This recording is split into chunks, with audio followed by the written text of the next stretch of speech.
ونصلي على رسوله الكريم اما بعد فاعوذ باللہ من الشیطان الرجیم بسم اللہ الرحمن الرحیم۔ میرا آج کا عنوان ہے والدین کا احترام اور ان کی خدمت۔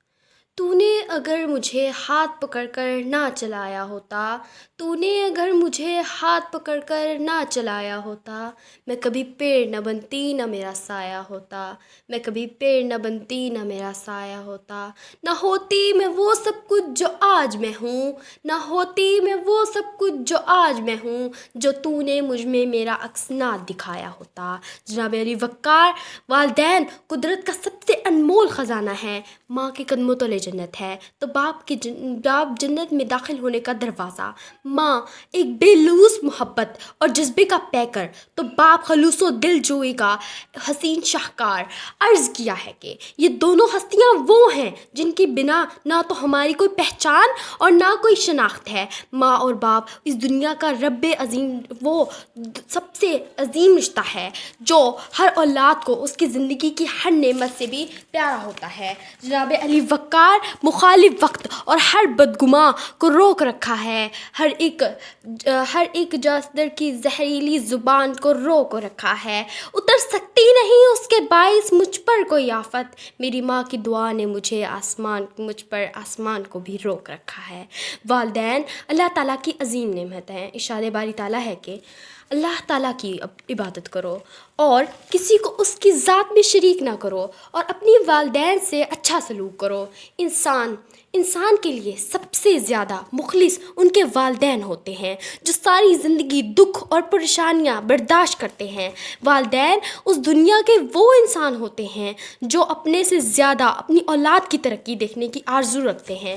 والدین کے بارے میں ایک واقعہ ہے کہ ایک شخص رسول صلی اللہ علیہ وآلہ وسلم کی خدمت میں حاضر ہوا اور پوچھا، یا رسول اللہ، والدین کا اولاد پر کیا حق ہے؟ تو آپ صلی اللہ علیہ وآلہ وسلم نے فرمایا، یہ دونوں جنت اور دوزخ ہیں، یعنی ان کی اطاعت اور خدمت انسان کو جنت میں جانے کا مستحق بناتی ہے اور نافرمانی دوزخ کا۔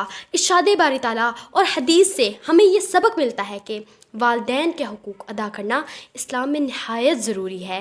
آج کا معاشرہ اسی لیے تباہی میں ہے کیونکہ ہم والدین کے حقوق ادا نہیں کر رہے۔ ہمیں چاہیے کہ ان کا احترام کریں اور ان کی ہر کہی بات کو مانیں اور ان سے نرم لہجے سے بات کریں۔ میرے عزیز ساتھیوں، اگر ہم والدین کے ساتھ اچھا سلوک نہیں کریں گے تو رب راضی نہیں ہوگا۔ اگر ہم ان کی ہر کہی بات مانیں گے تو دنیا میں خوشیاں ملیں گی۔ اگر ہم ان ہستیوں کی خدمت کریں گے تو ہمارے گھروں میں رحمتیں نازل ہوں گی۔ اگر ہم والدین کی فرما برداری کریں گے تو دونوں جہانوں میں سکون ملے گا۔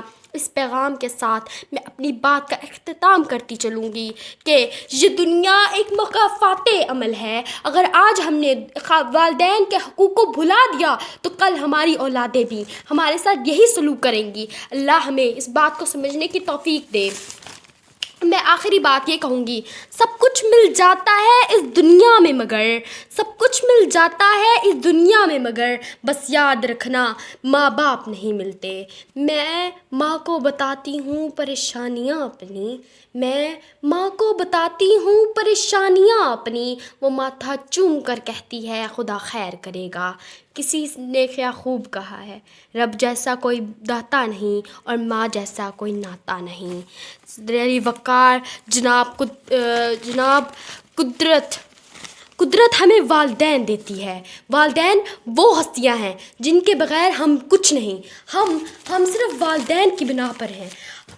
والدین وہ دنیا کا عظیم رشتہ اور وہ عظیم لوگ ہیں جنہوں نے ہمیں جنم دیا، جنہوں نے ہمیں پیدا کیا اور اس کے بعد اس دنیا کی چیز سکھائی۔ پہلے ہمیں بولنا، پھر ہمیں ہاتھ پکڑ کے چلنا اور اس کے بعد ہم جب بڑے ہو جاتے ہیں، ہم جب خود اپنی اولادوں کو جنم دیتے ہیں، ہم ان کو اپنے ہاتھوں سے پکڑ کے چلاتے ہیں تو ہمیں وہ کیوں یاد آتے ہیں؟ کیونکہ ہمارے ساتھ وہ سب کچھ ہوا ہوتا ہے۔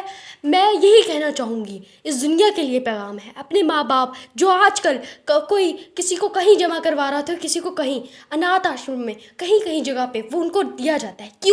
کیوں دیا جاتا ہے؟ کیا آپ لوگ جب اکیلے تھے، جب آپ لوگ تنہا تھے، تب آپ لوگوں کو کس نے چلایا تھا؟ آپ کے ماں باپ نے. لیکن جب آپ کچھ بن گئے تو آپ نے کسی کی کہی بات، کسی پہ وجہ سے کیا آپ لوگ اس کو نہیں سنبھال سکتے کیا بڑھاپے میں؟ جنہوں نے آپ کو یہاں سے جوانی تک لائے، جب آپ پیدا ہوئے تھے، بول نہیں سکتے، تب سے آپ کو وہاں تک لائے، تو کیا آپ کو ان کو وہاں تک نہیں لے جا سکتے؟ یعنی ان کا ایک بڑھاپا نہیں گزار سکتے، ان کا بڑھاپے کا سہارا نہیں؟ میں صرف اتنا کہوں گی کہ میں وہی بات کہتی ہوں کہ میں ماں کو بتاتی ہوں پریشانیاں اپنی، وہ ماتھا چوم کر کہتی ہے خدا خیر کرے گا. شکریہ.